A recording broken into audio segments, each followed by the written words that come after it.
Hello friends, this is Ram ji and welcome to Lord Star. Discuss करेंगे child development and pedagogy, बाल विकास एवं शिक्षा शास्त्र, शॉर्ट फॉर्म सीडीपी।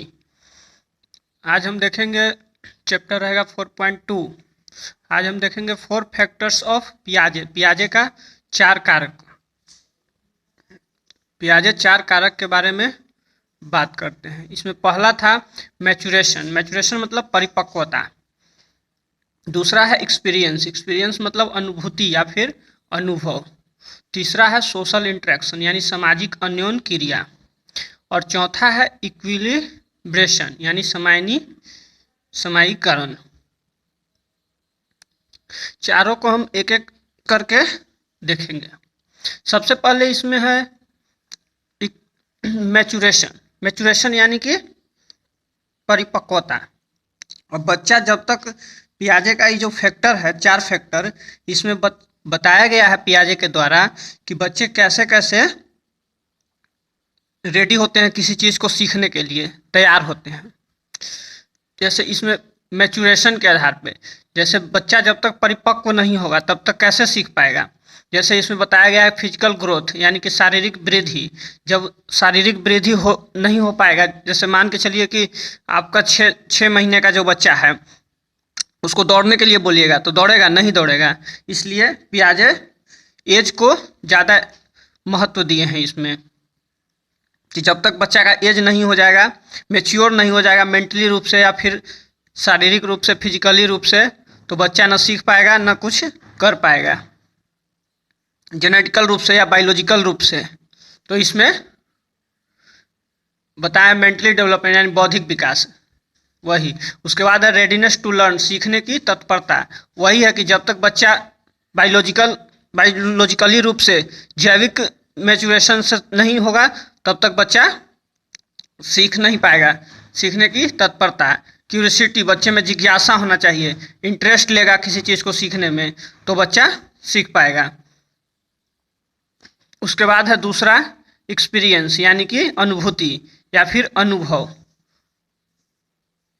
इसमें अनुभव, जब बच्चा एक्टिविटी करेगा किसी चीज़ को, बच्चा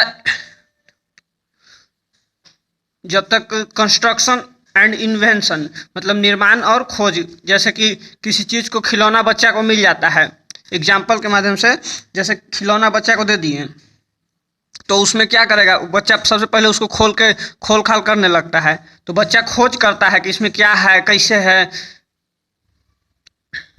यही सब एक्सपीरियंस में है गतिविधि। इसका तीसरा फैक्टर जो था वो था सोशल इंटरेक्शन यानी सोशल इंटरेक्शन को पियाजे ने ज़्यादा महत्व नहीं दिया है अपने थ्योरी में। इसमें ए पार्ट ऑफ बैलेंस प्रोसेस, संतुलन प्रक्रिया का एक हिस्सा है। सोशल इंटरेक्शन जो है संतुलन प्रक्रिया का एक हिस्सा है।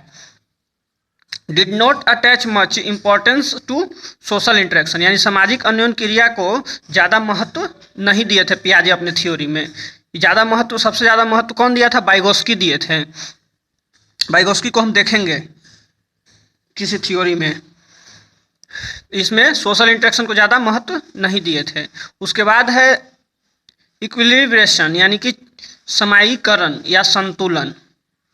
अब इसमें आपका माइंड कैसे कैसे काम करता है, कैसे आप किसी चीज़ को सीखते हैं, उसके बारे में पूरा प्रोसेस है। अब इक्विलिब्रेशन क्या होता है? आपका माइंड जब संतुलन में हो जाता है, सीखता है सब चीज़। जैसे इसको हम 2 प्रकार से देखते हैं। सबसे पहला है इसमें एडप्टेशन। एडप्टेशन मतलब अनुकूलन। अनुकूलन कहने का मतलब है कि इसमें ज्ञान आपका अस्थायी हो जाता है। और दूसरा है ऑर्गेनाइजेशन यानी संगठन। संगठन कहने का मतलब कि ढांचा, आपके स्कीमा में एक ढांचा बना हुआ है किसी चीज़ का। जैसे आप किसी चीज़ को सीखते हैं, किसी चीज़ का थ्योरी हो गया, या फिर किसी चीज़ को आप ऑर्गेनाइज कर रहे हैं, किसी चीज़ को क्लासीफाई कर रहे हैं, तो वो आपके एक तरह से माइंड में फोल्डर बन जाता है हर चीज़ का। जो जो चीज़ आप सीखते हैं उसी को इस यहाँ पे ऑर्गेनाइजेशन दिखाया गया है, स्कीमा। तो ये जो पूरा प्रोसेस है इसको स्कीमा बोलते हैं, मानसिक संरचना, और ये फोल्डर के रूप में बनता है। इस फोल्डर को कहते हैं स्कीम्स। अब एडप्टेशन देखते हैं, अनुकूलन। अनुकूलन को हमने बताया कि इसमें ज्ञान अस्थायी हो जाता है। तो इसको हम दो टाइप से देखते हैं। सबसे पहला था एकोमोडेशन, एकोमोडेशन है, और दूसरा है एसिमिलेशन।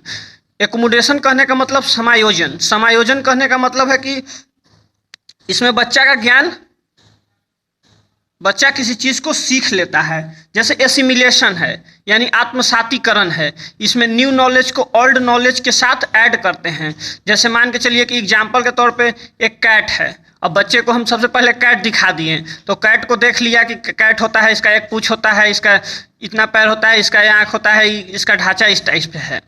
उसके बाद हम किसी डॉग को दिखाते हैं तो उसको लगता है कि ये भी एक कैट ही है, क्योंकि उसको नहीं पता होता है कि ये डॉग है, इसलिए उसको लगता है कि ये भी एक कैट ही है। उसको ज्ञान को वो सिर्फ ऐड कर लेता है, ना कि उसको मॉडिफाई करता है। और इसी चीज़ को अगर वो सीख लेगा, अच्छे से मॉडिफाई कर लेगा अपने न्यू नॉलेज में, तो फिर ये एकोमोडेशन कहा जाता है। इसी को जैसे कन्वर्ट कर लिया, आपको कैट है तो कैट को कैट जान गया, डॉग है तो डॉग को डॉग जान गया, तो इसी को मैनिपुलेट जैसे करता है वैसे ही इसको कन्वर्ट कर लिया, मॉडिफाई कर लिया, रिफिट कर लिया, एडजस्ट कर लिया अपने माइंड में, और रिकाउंसिल कर लिया, मैनिपुलेट कर लिया, इसको एकोमोडेशन कहा जाता है। और स्कीमा बता दिए, उसके बाद सिमुलेशन बता ही दिए। पियाजे कहते हैं डेवलपमेंट से लर्निंग होता है। सबसे पहले बच्चा विकास करेगा, एज को इन्होंने इम्पोर्टेंस दिए हैं। जैसे जैसे बच्चा का एज बढ़ेगा वैसे वैसे डेवलपमेंट होगा, और उसके बाद बच्चा लर्निंग करेगा। इन्होंने सबसे पहले बताया था कि बच्चे विचार मन में आते हैं, उसके बाद बच्चा लैंग्वेज सीखता है, लैंग्वेज को लर्न करता है। ये दो चीज़ था। उसी के बाद ये सारा प्रक्रिया जो हुआ इक्विलिब्रेशन, इसी को कहा जाता है संतुलन। धन्यवाद दोस्तों, मिलते हैं नेक्स्ट वीडियो में, तब तक धन्यवाद।